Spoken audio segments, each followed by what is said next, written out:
Alors bonjour à tous et merci aux organisatrices et aux organisateurs de m'avoir invité dans les murs de l'INHA. Alors le sort m'a désigné pour engager nos débats. Aussi, je vous propose de débuter les deux journées sur des questions de vocabulaire, des problèmes de vocabulaire, d'autant plus que nous y sommes invités par un grand architecte du XIXe siècle qui écrivait en 1866 au sujet de la Restauration, je cite, « Le mot et la chose sont modernes ». Vous aurez évidemment reconnu Viollet-le-Duc, qui précisait que sa célèbre définition du dictionnaire raisonné de l'architecture française, à savoir, je cite encore, « Restaurer un édifice, ce n'est pas l'entretenir, le réparer ou le refaire, c'est rétablir dans un état complet qui peut n'avoir jamais existé à un moment donné ». Cette définition correspond à une pratique qui aurait débuté autour de 1830 seulement. Il prétendait que les Romains, par exemple, n'avaient pas de mot pour désigner la restauration, telle qu'elle était désormais pratiquée en France. Et de fait, les dérivés du mot latin statuo, comme restauro, renvoient plutôt à l'idée d'un redressement. Ceci dit, Viollet-le-Duc n'est pas le premier théoricien à en donner une définition. D'Avilaire notait déjà dans son dictionnaire en 1691 que, je cite, « Restaurer, c'est rétablir un bâtiment ou remettre en son premier état une figure mutilée ». Et il poursuivait en citant les noms de diverses statues restaurées. Viollet-le-Duc partageait donc avec ses prédécesseurs l'idée d'un rétablissement, mais dans un sens différent au regard de l'état d'origine de l'édifice sur lequel s'applique l'intervention. Alors, dans son dictionnaire raisonné, il ne cesse de critiquer ses contemporains de l'école des beaux-arts et s'attache à démonter les thèses des académiciens garants de la politique officielle. Le dictionnaire tente de réviser un vocabulaire institué par d'autres, et en la matière, son étude du dictionnaire montre que Viollet-le-Duc aura entretenu un dialogue savant et indirect avec Antoine Chrysostome Quatremer de Quincy. Il avait une très bonne connaissance de son dictionnaire historique d'architecture, publié en 1832, mais aussi de son histoire de la vie et des ouvrages des plus célèbres architectes en 1830, ou encore ses lettres sur l'enlèvement des ouvrages de l'art antique, publiées une première fois en 1796 et ensuite en 1836, avec quelques corrections. Il aura critiqué ses partis pris trop exclusifs en faveur du modèle antique, ses positions parfois caricaturales contre le modèle gothique, mais il lui aura aussi emprunté de nombreuses réflexions, et ma communication s'attachera à rétablir une part de ce dialogue autour des mots restauration et restitution que l'un et l'autre ont définis dans leurs dictionnaires respectifs. Alors, qui est Quatremer de Quincy ? Si ce nom est certainement connu de certains d'entre vous, une rapide présentation sera utile aux autres. Alors, né en 1755, mort en 1849, il fut juriste et sculpteur de formation, jusqu'à ce que divers séjours en Italie autour de 1780 le décident à écrire sur les arts en tant qu'antiquaire, historien et théoricien, en particulier sur l'architecture. Alors, son érudition lui permit notamment de coordonner les travaux de transformation de l'église Sainte-Geneviève en Panthéon. Homme politique engagé, il marqua durablement la politique des arts en devenant en 1816 secrétaire perpétuel de l'Académie royale des beaux-arts, et ce jusqu'à ce qu'il ait atteint un âge trop avancé pour affronter ses détracteurs autour des années 1840. Quatremer de Quincy est connu pour ses nombreux écrits et comme le défenseur intransigeant de ce que certains appellent un peu rapidement le style néoclassique. Ses positions assurées ont conduit la plupart des historiens, à la suite de René Schneider, qui lui a consacré au début du XXe siècle de 2 études de référence, à le présenter sous un angle plutôt sévère, un angle de vue plutôt négatif, et contribuant à établir l'image d'un personnage tyrannique, rétrograde et conservateur, opposé à l'épanouissement d'un art moderne, de l'art moderne du moment, à savoir le genre romantique. Pourtant, le parcours de Quatremer, par concision, je raccourcirai son patronyme. Son parcours, dis-je, mérite sans doute une attention moins catégorique. Par sa position institutionnelle, il influença durablement le discours artistique en France au début du XIXe siècle, et même tout au long du XIXe siècle. Et dans le domaine de l'architecture, il fut un théoricien profond et avisé, ouvrant de nombreuses perspectives de réflexion. Les théoriciens de la tendenza italienne au milieu du XXe siècle s'appuyèrent notamment sur sa définition de la notion de type architectural, en lui empruntant une partie de ses thèses pour justifier les leurs, non sans détournement d'ailleurs, puisqu'ils n'ont pas perçu qu'il s'agissait dans le fond d'une théorie du jugement de goût, au sens où on pouvait considérer ce concept à la fin du XVIIIe siècle, du jugement de goût valable aussi bien pour l'artiste que pour l'amateur. Ceci sous l'influence d'une philosophie idéaliste, découverte outre-Rhin, et qu'il contribue à introduire en France au début du XIXe siècle. Alors, que pense Quatremer sur la restauration ? Il en donne plusieurs définitions, principalement la plus longue étant celle qu'il retranscrit dans l'Encyclopédie méthodique d'architecture, dans le tome 3, en 1825. Mais aussi, avant cela, dans divers écrits moins connus et sous une forme plus diffuse. Alors, je cite sa définition, une partie de sa définition. C'est au sens propre le rétablissement qu'on fait de toutes les parties d'un bâtiment dégradé pour le remettre en bon état. Alors ici, Quatremer reprend à son compte les réflexions de Davillers, sur lesquelles il s'appuie assez fréquemment, et confirme le lien entre restauration et réparation. L'intervention s'applique toujours sur un état plus ou moins délabré d'un bâtiment, parfois sur un édifice ruiné. Elle consiste à lui rendre son intégrité en employant les mêmes matériaux. Alors, ce point est important. Il s'agit de redonner, dans le fond, une unité à un ouvrage. Quatremer rappelle ailleurs les difficultés de l'exercice au regard du droit d'auteur, ce qu'on appellerait le droit d'auteur aujourd'hui. L'architecte restaurateur doit faire preuve, dit-il, d'abnégation, d'amour-propre et d'intérêt personnel. C'est une formule qu'il reprend assez régulièrement. C'est l'attitude qu'aurait adoptée par exemple Palladio en restaurant la basilique de Vicence, Michelozzo au Palazzo Vecchio de Florence, Mansart, par exemple, à l'hôtel Carnavalet, qui aurait été commencé par Du Cerceau d'après Quatremer, ou encore Chalgrin au Palais du Luxembourg de Brosse. Alors, pour simplement situer les références qu'il apprécie. Dans un autre cadre, celui de la poursuite d'un édifice en chantier, Brébion aurait été tout aussi modeste en prenant le relais de Soufflot à l'église Sainte-Geneviève de Paris, comme Quatremer lui-même d'ailleurs lors de la transformation du bâtiment en Panthéon. On sait que sa main a été plutôt lourde dans le fond. Ces remarques sont importantes car au-delà du respect de la mémoire des architectes originels, elles montrent que la restauration tolère l'adaptation du bâtiment à de nouveaux usages. C'est le cas par exemple de Chalgrin au Palais du Luxembourg, qui aura su, je cite, respecter les dispositions du premier architecte et les approprier à de nouveaux besoins. Ceci dit, dans ces cas-là, Quatremer considère qu'il s'agit de terminer plutôt un édifice, de parfaire cet édifice ou de l'achever. Il y a toujours l'idée d'une continuation, d'une terminaison. Car dans le fond, le problème de la restauration pour Quatremer, c'est que le plus souvent, elle dénature l'original.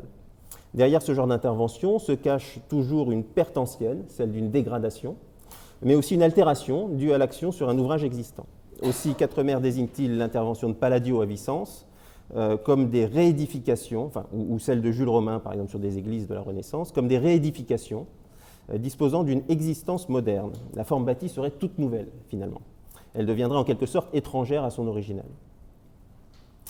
Face à ce constat qui acte l'effet inéluctable de l'action du temps sur les ouvrages de l'homme, divers niveaux d'intervention sont alors possibles. Par exemple, il est envisageable de reconstruire un ouvrage s'il est réduit autrement à la destruction. C'est le cas notamment de la Fontaine des Innocents, que Quatremer a contribué à protéger après la destruction du cimetière en 1788. Quitte à ce qu'il y ait déplacement du bâtiment, modification de sa géométrie primitive et création d'une quatrième façade. C'est le cas aussi pour d'autres bâtiments qui, malgré un état de mutilation général, ont été conçus à partir de la répétition d'éléments et de détails suffisamment conservés à l'état unitaire pour qu'ils puissent être reconstruits à partir de la reproduction de ces éléments. Par exemple, certains temples antiques, formés de colonnes et de frises souvent bien identifiées, pourraient être reconstitués, restaurés par la répétition de leurs éléments. La seule condition étant le respect du matériau d'origine et ses conditions de mise en œuvre. Alors, il est intéressant de noter que Quatremer s'inscrit en faux contre l'esthétique romantique, à ce moment-là, du fétichisme des ruines, et ce, malgré sa passion pour l'Antiquité grecque. Il estime en effet que l'achèvement d'une œuvre par l'imagination est source de plaisir, et une position assez logique, dans le fond, lorsqu'on reconnaît comme lui, à la Restauration, le pouvoir de protéger un édifice mutilé, alors que le maintenir dans un état de ruine accentuerait sa dégradation. Quatremer est plutôt raisonnable par certains aspects. Mais Quatremer précise aussi que cela ne saurait concerner que des ouvrages mineurs dans le but de les faire revoir concrètement dans leur état primitif. Dans la plupart des autres cas, ils devront rester mutilés. Ainsi, dans un autre registre que l'architecture, Quatremer refuse-t-il toute restauration de ses membres à la Vénus de Milo, découverte en 1820. Celle-ci ne saurait être qu'abstraite, la restauration, elle ne pourrait se faire que dans l'esprit, à travers la comparaison de la Vénus avec d'autres statues conçues sur le même modèle, sur le même thème. Ceci suffirait au plaisir des amateurs, que nous sommes d'ailleurs encore aujourd'hui. La restauration tolère donc plusieurs niveaux d'intervention, comme le notera également plus tard Viollet-le-Duc, qui écrivait qu'il n'y a rien d'absolu en la matière. On comprend finalement en lisant Quatremer qu'il ne saurait y avoir vraiment de restauration des formes anciennes. Ces conditions de possibilité sont extrêmement sévères en effet, puisqu'elle ne doit pas endommager l'original, ce qui par essence est quasiment impossible, et elle ne doit pas reproduire d'éléments étrangers à l'original, au risque d'en falsifier l'authenticité, la valeur. Donc au croisement de l'architecture et de la politique, il faut resituer le contexte de l'époque, celui de la restauration politique, et pour éviter toute forme de corruption, les éléments du vocabulaire de l'architecture sont plutôt amenés à être transmis en héritage en conservant leur qualité inviolable. En fait, cette position qui réclame un sens critique aigu est défendable car elle profite du recours à un exercice pratique compensatoire, à savoir la restitution. Celle-ci se distingue de la précédente par le fait qu'elle repose sur le dessin exclusivement, là où l'autre est concrète. Et pour éviter tout équivoque, quand Quatremer rapproche les deux termes, il prend soin de préciser que la restitution est une restauration graphique ou une restauration dans un livre. Il y a toujours cette précision qui côtoie le terme. Là où la restauration consiste à rétablir un bâtiment à partir de ses débris, la restitution s'applique à reconstituer un bâtiment disparu, totalement disparu. Ceci à partir d'une description narrative, à partir de textes ou de témoignages anciens, et à l'aide de conjectures aussi vraisemblables que possible. Alors, cette restitution, elle ne peut jamais être observée concrètement dans la nature, dans la réalité, c'est un dessin. Elle se limite finalement à rendre l'idée d'un ouvrage invisible au regard, à retrouver sa forme par contre, sa forme lacunaire à travers une image idéale plus ou moins fidèle. Son but est d'améliorer nos connaissances, l'acuité de notre jugement critique sur les ouvrages d'art. Elle vise, grâce à la reproduction, à stimuler un plaisir intellectuel et non une jouissance réelle. Quatremer a ainsi proposé plusieurs restitutions, souvent saluées pour leur érudition. C'est le cas en particulier du Jupiter olympien que vous voyez à gauche, qui a été remarqué dans toute l'Europe à partir de 1815, et notamment par des auteurs comme Goethe et Hegel, qui ont salué ce travail de restitution, en particulier pour son interprétation de la polychromie dans l'Antiquité. Quatremer a institué cet exercice au cœur de la pédagogie de l'école des beaux-arts, en effet, par la présentation des édifices antiques. Elle encourage la quête d'idéal des jeunes artistes et architectes. Ils étaient ainsi invités à rétablir les œuvres dans leur virtualité, autrement dit dans leur perfection. Elle consiste à ajouter à la lacune sans jamais dénaturer l'original, puisqu'elle reste un exercice virtuel. Car le plaisir naît, en l'occurrence, du rachèvement, c'est un terme qu'il utilise assez régulièrement aussi, du rachèvement de l'œuvre par l'imagination, un principe qu'il aura découvert chez Lessing et qu'il a adossé au principe de sympathie du philosophe écossais Adam Smith. Donc les sources de Quatremer vont chercher au-delà du territoire français. Ainsi, plus l'original à restituer est vague, plus il aiguise le goût. Et pour cette raison, Quatremer interdisait aux élèves architectes de se rendre en Grèce, même s'il avait une passion pour l'Antiquité. Il s'agissait d'éviter tout contact finalement avec les ruines grecques afin qu'elles restent de purs fantasmes et conservent leur force évocatrice. La restitution trouve son origine dans le développement des études philologiques à la fin du XVIIIe siècle, en particulier en Allemagne, avec Wolff, Heine, Lessing et Wieland. Quatremer y était très attentif et correspondait d'ailleurs avec certains de ses chercheurs. Ces thèses évoluent alors notamment dans le cadre de l'encyclopédie méthodique, qu'on a tendance à considérer comme un ensemble cohérent, alors que son écriture s'étale de 1788 à 1825, mais il faut considérer qu'il y a quand même une rupture autour de 1800 et que les thèses s'infléchissent après 1800, après son exil en Allemagne. La restitution est surtout petite fille de l'anatomie comparée de Cuvier, que le théoricien de l'architecture estimait également beaucoup. Alors, les réflexions vitalistes des biologistes du début du XIXe siècle leurs thèses organicistes ont largement contribué à influencer sa réflexion sur les arts, en affirmant l'idée d'une unité essentielle à l'œuvre d'art qui atteint sa valeur dans la pureté de sa conception, mais aussi en lui faisant gagner en abstraction, alors que la plupart de ses contemporains français sont encore tributaires d'un esprit matérialiste développé au siècle des Lumières.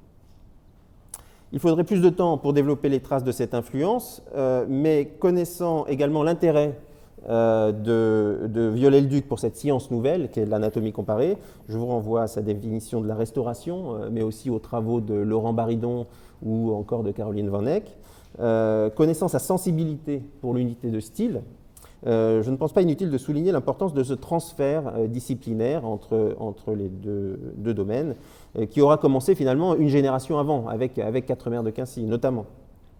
Des échanges d'autant plus intéressants que Cuvier lui-même indiquait avoir procédé comme un restaurateur de monuments finalement dans ses travaux de restitution. Alors, il m'est dès lors possible de vous proposer de considérer, alors je vais m'aventurer un petit peu, mais de considérer la définition de la restauration par Viollet-le-Duc, à savoir donc rétablir dans un état complet qui peut n'avoir jamais existé à un moment donné, cette définition comme une révision du principe de restitution exposé par Quatremer. Alors, il n'emploie guère ce dernier mot, et même le dévalorise en l'assimilant à cette pratique archaïque de la restauration qui aurait consisté à introduire dans un édifice ancien des éléments au goût du jour, sans respecter l'intégrité de la forme primitive. C'est ce qu'auraient fait les Romains, mais aussi les architectes classiques sur certains ouvrages du Moyen-Âge. Ils dénonçaient ainsi le manque de pureté de ces opérations, comme l'avait fait quelques années plus tôt Quatremer dans sa définition de l'unité, en se référant également aux mêmes exemples. D'ailleurs, l'article unité, l'entrée unité du dictionnaire aura été très attentivement étudiée par Viollet-le-Duc. Pour se convaincre de cette parenté, il faut dépasser en fait le cadre strict de l'intervention renouvelée sur le bâti et reconnaître dans ses réflexions leur lien avec une théorie plus générale de la conception architecturale. Pour Quatremer, celle-ci consiste dans l'imitation abstraite d'un type idéal, autrement dit dans la production d'un édifice à partir d'un modèle conçu dans l'imagination et qui n'a rien du tout de matériel. En introduisant le concept de type à la fin du XVIIIe siècle, son but était d'imposer une lecture historiciste au concept aristotélicien d'imitation de la nature, compris jusqu'alors dans un sens réaliste, plutôt, sinon naturaliste. Cette interprétation revenait à prendre des distances avec les différentes interprétations matérialistes du concept qui voulaient voir, par exemple, l'art gothique comme une imitation des forêts ou la cabane primitive comme le modèle naturel à l'origine de toute forme bâtie, comme l'exposait quelques décennies avant Laugier. Mais elle consistait aussi à critiquer les reproductions exactes de la nature en architecture, comme on pouvait en voir au siècle précédent. Vous aurez reconnu notamment les salines royales de Ledoux. L'imitation abstraite prônée par Quatremer consiste au contraire à reconnaître le type grec comme l'expression immatérielle la plus correcte des lois de la nature, lois que les anciens, dans leur état de nature originelle, auraient su imiter à la perfection.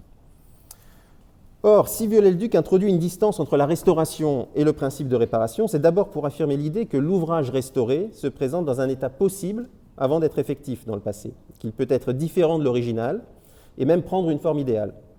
Le bâtiment restauré doit être rétabli non pas tel qu'il fut, mais tel qu'il devrait être, pour reprendre une formule chère à la poétique aristotélicienne. Cette approche idéaliste, la nouvelle génération romantique l'aura bien accueillie également dans le discours, plutôt dans le discours d'ailleurs, car elle aura continué à développer une pratique plutôt matérielle, une imitation positive, comme le dit Quatremer, fondée sur la réunion d'éléments architecturaux épars et concrets, notamment à l'aide des recueils de modèles qui seront diffusés au début du XIXe siècle. Une pratique qu'on pourra qualifier d'éclectique, et en l'occurrence cet éclectisme, Quatremer n'a eu de cesse de la condamner, car elle contrariait l'idée d'unité de type et la perfection accordée au type grec. Et Viollet-le-Duc, dans son sillage, l'a raillé en la qualifiant de style macaronique. C'est une formule qu'on retrouve dans les entretiens. L'un et l'autre sont dans le fond exclusivistes, bien qu'ils aient chacun un type idéal propre chacun, donc grec d'un côté, gothique de l'autre. Défenseurs de l'idée que l'architecture serait, comme les autres arts, une imitation de la nature, ils ne cessent tous les deux de rejeter les acceptions réalistes de la formule, les interprétations en faveur d'une reproduction littérale des modèles. Et dans ce registre, il faut noter que les empreintes Viollet-le-Duc à Quatremer sont assez fréquentes. On notera sur ce point des analogies frappantes entre les deux dictionnaires. Visiblement, l'explication maniériste à laquelle aboutit la réflexion de Quatremer en proposant d'imiter les Grecs pour imiter la nature aura séduit Viollet-le-Duc qui reprend presque textuellement la formule de Quatremer. Une formule valable, celle de l'imitation, aussi bien pour qualifier le travail de l'imitation de l'Antiquité par Palladio que celui de restauration des édifices médiévaux. L'un et l'autre l'appliquent à deux entrées différentes.